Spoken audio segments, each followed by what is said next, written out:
Hey gang, Joyce with Skipping Calves Farms here.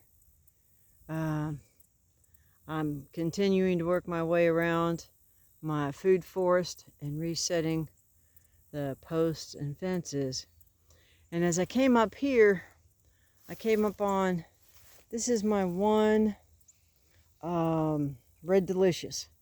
I got the Red Delicious because it is known as a hardy plant and a universal pollinator, although it's not done real well. None of my plants have done real well because I did not realize the soil was as bad as it was, and we've had a couple of years of drought. But I was able to come out 3 weeks or so ago and do a soil drench with some WCA, and about a week and a half or so ago I came out and sprayed with the Fogger with some hollow phos from AEA, and I just want you guys to take a look here. It's the second week in October, and look, I'm getting new foliage coming out. I'm getting new foliage coming out off of these lower branches. And you can tell the newer foliage, you know, it's the light green and it's tender looking, and it's growing out specifically on these two branches. The other higher branches weren't quite in as bad a shape, and quite frankly, these two lower branches were munched on a little bit by the sheep, and so it may have what's the word I'm looking for? Jump-started. That's the word I was looking for. Jump-started some of that growth. But even here on this branch, and I'm holding the camera so I can't see what the camera's seeing, but that tip has got a growing tip on it now, and it didn't before. So that's really encouraging, gang. And it just makes me a little sad because I started out trying to get the organics and the biology going, and I did not make it a first priority. I made it a third priority to get a soil test done. And I really think I shot myself in the foot and cost myself a couple of years' growth on some of my trees. And they've been struggling when they probably didn't have to as much. And so I would encourage you, gang, be smart, actually be wise, and learn from my mistake. If you get a chance to go online and look up Nutri-Solutions, Graham Sate out of Australia, he's really got a pretty good broad spectrum perspective regarding soils. Although he is not a grazing guy, he's a row cropping guy for the most part, but he is a soils guy. And I don't know if he's the one that came up with it, but he's the first one I heard describe it in quite this way.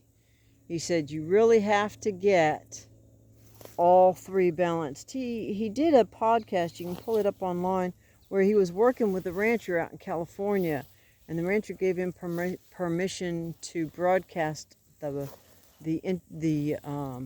counseling session. And the guy out in California had been doing a lot of really good work with biologicals and just doing some good rotational grazing and management, but he just wasn't getting the performance. And his situation is very much like mine. He had some major imbalances with a couple of key mineral components. And that's what Graham Sate, they were discussing. And I don't know if there's a follow-up on that now that's out and available. If so, I bet you the results are going to be pretty amazing. So I just thought that was kind of encouraging, especially, you know, it's a red delicious. It's here in the middle of my food forest. It had gotten banged up kind of a bit with the sheep, and the original vertical lead. This was going to be the original vertical lead, and it just did not do well. So I've got this secondary lead that's grown up, and I've not tried to offset that. That's going to be the new vertical lead for my Red Delicious. And you know, you can do a lot of things with apples, guys. You can do apple cider vinegar. You can do the fresh fruit. You can use the fruit as an addition to feed for your animals. It's one of my favorite fruits. And you can do some nice things with the wood when the tree's done. So anyway, I just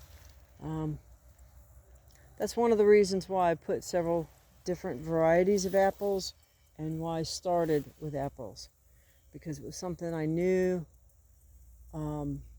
Apple cider vinegar was something that is really something you need to have. You can use it for so many different things around the farm. And what if you can't get it? I mean, right now, if you go online, Bragg's organic apple cider vinegar is $25 a gallon or thereabouts. You might be able to get it for as little as $21, $22 a gallon if you really catch free shipping or whatever. But that stuff's getting expensive. It's good for your birds. It's good for your livestock. And when you're making your own apple cider vinegar, you already know it's organic. And it's already got the enzymes and the microbes and stuff involved with the process that are indigenous to your land. So it's just a win-win-win situation. And so with that, I will quit rambling because I always talk too much. But, you know, what can I say? I can say it's because I'm a gal and I like to talk. Don't you dare tell me that. Anyway, it's a bit of encouragement on this beautiful October morning. It's been a long couple of weeks. I've been pretty much under the weather and just now getting my feet back underneath me. So it's good to see that the things that I've worked so hard to try and get started are just now starting to show some fruit coming to fruition. So that's exciting, gang. It really is. With that, I will wish you blessings for the day, and whatever you do, just keep chasing your dream.